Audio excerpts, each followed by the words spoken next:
हंसा प्यारे सरवर तज कहाँ जाए। कबीर साहब ने इस जीव को हंस कहा है। हंस क्यों कहा?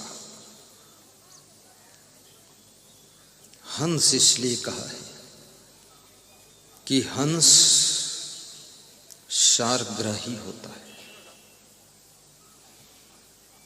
अनंत शास्त्रम बहुलाश्च विद्या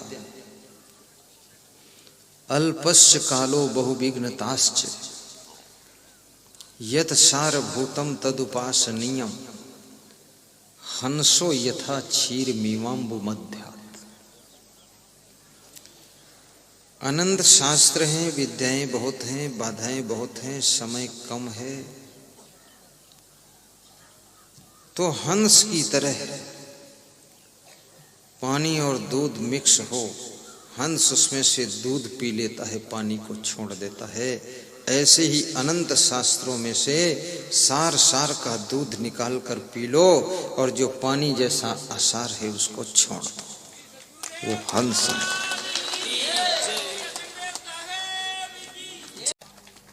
एक बूढ़ा बाप कह रहा था मेरठ का, कह रहा था बड़ा दुखी रहता हूँ, मेरा बेटा गाड़ी भी लाया है तो मुझको नहीं बिठाता है। तो मैंने कहा किसको बिठाता है? अपनी पत्नी को। बोले उसको भी कम बिठाता है। तो फिर किसको बिठाता है? बोले उपपत्नी है उसके पास। तो मैंने आज तक तो उपराष्ट्रपति उप मुख्यमंत्री सुना था, उपपत्नी भी सुना। बोले उसको बिठा के घूमता रहता है। तो हमने कहा उसकी पत्नी विरोध नहीं करती? बोले करती है पर उसकी चलती नहीं है। तो हमने कहा तुम विरोध करते हो? बोले हम तो विरोध करके थक गए, बंद कर दिया। देखता रहता हूँ वो पत्नी जा रही है। अब ये सब क्या नाटक बना बना के रखते हो? मैं लेडीजों से कहूंगा कि कोई से दूसरे पति में, दूसरे पुरुष में कतई मत आकर्षित हो, अपने पति में प्रेम रखो। दुनिया के सभी लोगों का सम्मान करो, बुरा नहीं है, लेकिन मन को चंचल मत होने दो। आपकी गृहस्थी उस समय सबसे ज्यादा डामाडोल हो जाती है जिस समय तुम्हारा प्रेम अपने पति के अतिरिक्त कहीं भटकता है, अपनी पत्नी के अतिरिक्त कहीं भटकता है। उस समय गृहस्थी का प्लेटफॉर्म पूरा हिल जाता है। इसलिए याद रखना, एक पति व्रत एक पत्नी व्रत का नियम भी पालन करो। इधर उधर देख करके ललचाया मत करो। ये मन की आदत है, जो इसको प्राप्त हो जाता उसमें इसको अच्छा नहीं लगता है, उससे ऊब जाता है, और जो चीज प्राप्त नहीं होती उधर ललचाता रहता है। तुम्हें जो गाड़ी मिल गई है उसमें तुम्हें कमी दिखाई देती है, और जो गाड़ी नहीं है तुम्हारे पास सड़क पर निकलती हुई देखते हो तो ललचाते हो ये गाड़ी लेना है। और वही गाड़ी अगर ले लो तो 10 महीने में उससे उब जाओगे। बोलो ये भी ठीक नहीं, इसका कलर ठीक नहीं, ब्रेक ठीक नहीं, ये ठीक नहीं। जिस लड़की के साथ विवाह करने के लिए तुम मन्नत करते थे, सभी मंदिरों में जाकर प्रार्थना करते थे, गुरु से आशीर्वाद मांगते थे, इस लड़की के साथ विवाह हो जाए, बस इतना ही मांगता हूं, आखिरी मांग है, कोई और मांग नहीं होगी, और उसके साथ विवाह हो गया। 2 साल के बाद फिर हाथ जोड़कर मांग रहे हो कि इस चंडिका देवी से छुटकारा हो जाए, वो ज्यादा ठीक रहेगा। ये सब क्या कर रहे हो तुम? ऐसे लड़कियों का भी है, जिस लड़के के साथ विवाह करना चाहती हैं, इतना मन्नत करती हैं, मांग करती हैं, प्रार्थना करती हैं, और उसी के साथ विवाह हो गया। 10 महीने बाद इतना ऊब गई, कहती हम तो नरक में पड़ गए, इससे कौन छुड़ाएगा? तो जो फंसाया है वही छुड़ाएगा, और कौन छुड़ाएगा? क्यों रो रही हो? अपने को एडजस्ट करना सीखो, सेटिंग करना सीखो। 1000 पत्नियां बदल दो, 1000 पति बदल दो, तो भी तुम्हारा मन संतुष्ट नहीं होगा। और अगर मन को समझाने की कला है और विवेक अंदर जाग गया है तो बिना पति के, बिना पत्नी के भी तुम संतुष्ट हो सकते हो। इसलिए अपने आप को समझाना सीखो। एक माँ ने अपने बेटे को रात में 9 बजे हाथ पकड़कर झकझोरा और एक थप्पड़ मारा। उसने कहा क्या समझ रखा तूने? बोले जो समझाओ वही समझ कर रखो, थप्पड़ क्यों मार रही हो? तो उसने कहा तेरा बाप 1 महीने से समझा रहा कि शादी कर ले, शादी कर ले, तू ना ना ना करता घूम रहा है, अकल है तेरे को? बोले अकल तो आपको थी, आपने शादी किया तो रोज लड़ाई करते हो तो देख रहा हूं। तो हम अकल की तुम बेअकल, पता चले कौन अकल बकल। तो माँ ने कहा कि बाप को परेशान मत कर, शादी कर ले, मेरी अंतिम बात मान ले। उस लड़के ने कहा शादी करने की इच्छा ही नहीं है, अकेला रहूंगा ठीक है। माँ ने कहा इससे बड़ा मेरा कोई दुख नहीं होगा, शादी करो, वंश कैसे चलेगा। उस लड़के ने कहा कि विचार कर लूंगा। अच्छा, सवेरे उसके पिता ने फिर बुलाया कि कुछ दिमाग में समझ में पड़ा। उसने कहा पिताजी क्यों परेशान करते हो, शादी में कोई सुख नहीं है और बिना शादी के कोई दुख नहीं है, और जो जैसा रहना चाहे उसको रहने दो, अपनी जिंदगी को जैसे जीना चाहो जियो, हमको क्यों ढकेल के फंसा रहे हो उसमें। जेहि जंजाल फंसे पितु माता, पुत्र फंसावई कई कुशलाता। तो बाप ने कहा कि बात को पछताएगा, भटकेगा, मारा मारा घूमेगा, कोई शादी वादी होगी भी नहीं, कर लो, नहीं तो बात को सोच लेना। तो उसने कहा ना बाद में पछताना है ना पहले पछताना है, बस ठीक है। दिन बीत गया, रात बीत गई, सवेरे फिर बाप ने बुलाया, कुछ समझ में आया। तो उसने कहा मेरे पीछे क्यों पड़े हुए हो शादी के लिए, चलो अब नहीं मानते हो तो जो अपने मोहल्ले में अमुक पटेल की लड़की है उसके साथ कर सकता हूं। बोले उसके साथ तो कभी नहीं करना है तुझे। बोले क्यों, वो लड़की खराब है क्या। बोले लड़की तो अच्छी है पर उसको तेरी बहन है। बोले मेरी बहन है वो, मेरी बहन कहाँ से हो गई, मेरी बहन तो मेरे घर में। बोले तुझे क्या पता, उस लड़की की माँ से मेरा गलत संबंध है इसलिए वो तेरी बहन लगती है।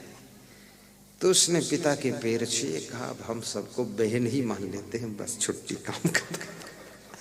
क्योंकि ये पिताजी जब आपका मन इतना चंचल है, मेरी माँ है उसके बाद वहाँ गलत संबंध क्यों किया। तो बाप ने कहा ये प्रवचन मत समझा, चुप रहे, बात मत कर, बड़ों से बात नहीं करना चाहिए बेटा चुप हो गया। शाम हुई तो माँ ने बुलाया कि कुछ तूने सोचा। उसने कहा सोचा तो था, पिताजी को बताया भी मैंने कि मोहल्ले में जो पटेल जी की लड़की है उसके साथ कर लेंगे शादी, ज्यादा परेशान हो तुम लोग इसलिए, नहीं तो इच्छा नहीं। तो पिताजी ने कहा वो तेरी बहन लगती, उसके साथ नहीं करना है। तो मैंने कहा कि बहन कैसे लगती। तो पिताजी ने कहा उसकी माँ से गलत संबंध उनका है। तो मैंने तो कसम खा लिया अब हम सबको बहन मान लेंगे, अब करेंगे ही नहीं। तो माँ ने कहा कि तू बेवकूफ, तेरा बाप बेवकूफ वो तेरी बहन नहीं लगती है। बोले कैसे नहीं लगती है। तो माँ ने कहा कि तू इस बाप का है भी नहीं, तू दूसरे बाप का है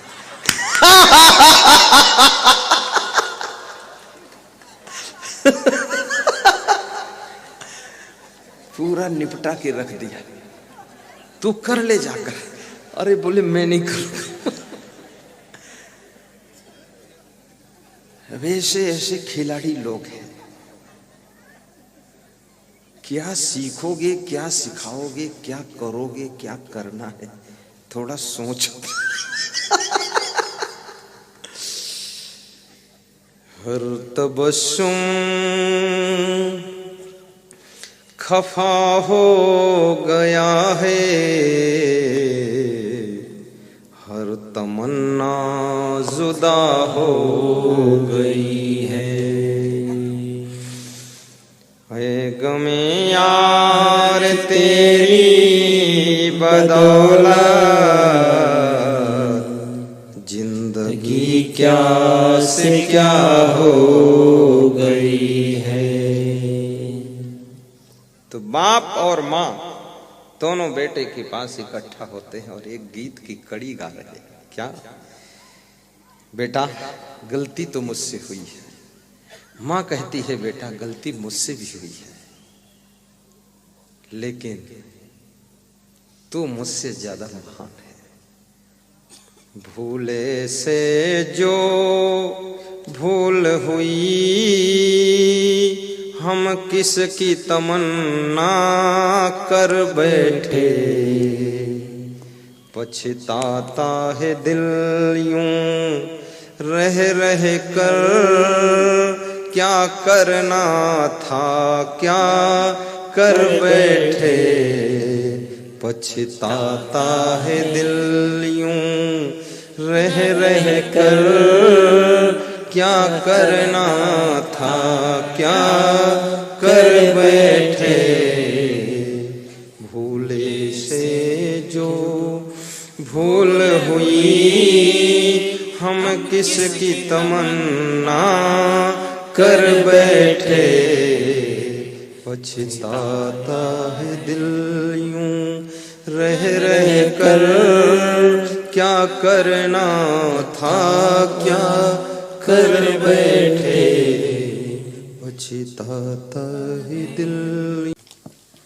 मुस्कुराते रहो, गुनगुनाते रहो।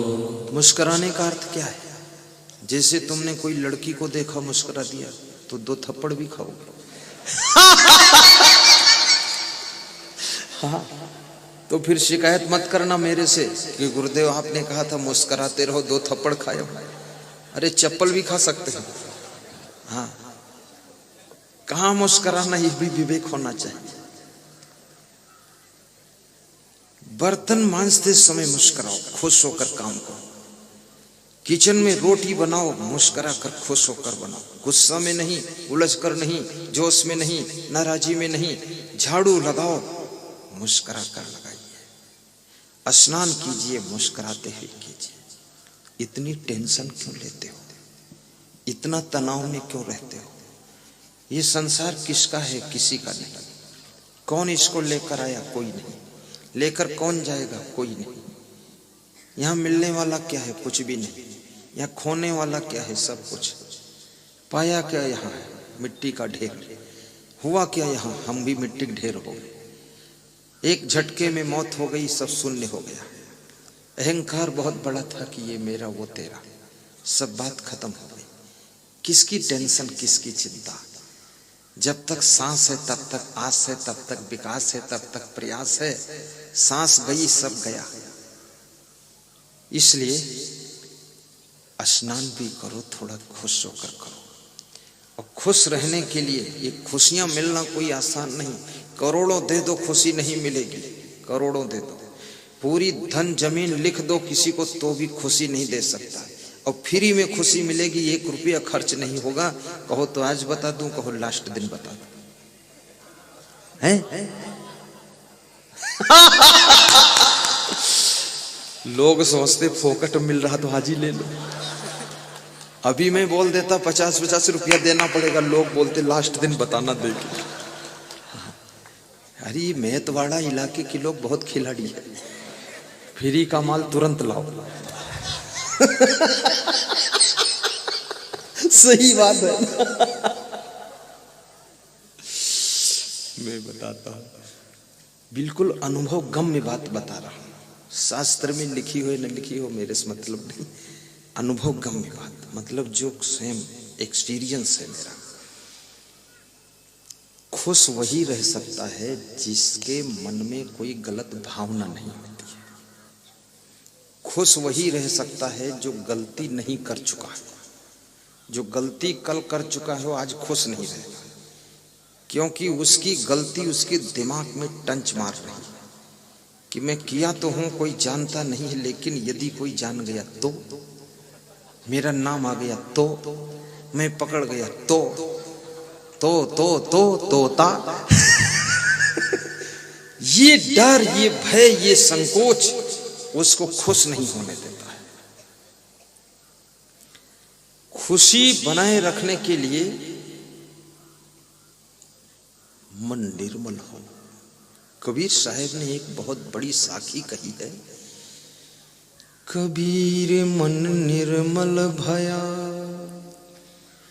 जैसे गंगा नीर।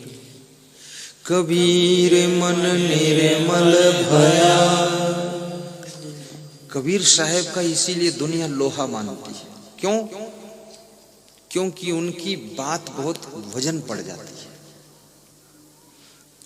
जैसे गंगा नीर पाछे पाछे हरि फिरे, कहत कबीर कबीर। कबीर कहते जब तक तुम्हारा मन गंदा रहेगा तो तुम हरि के पीछे पीछे फिरोगे तो भी हरि नहीं मिलेगा, और अगर मन निर्मल हो गया तो हरि की परवाह छोड़ दो, याद छोड़ दो, उसका ध्यान छोड़ दो, तो भी हरि तुम्हारे पीछे पीछे घूमेगा, क्योंकि निर्मल मन ही उसके रहने का स्थान है, और निर्मल मन बना लो तो वही रहेगा।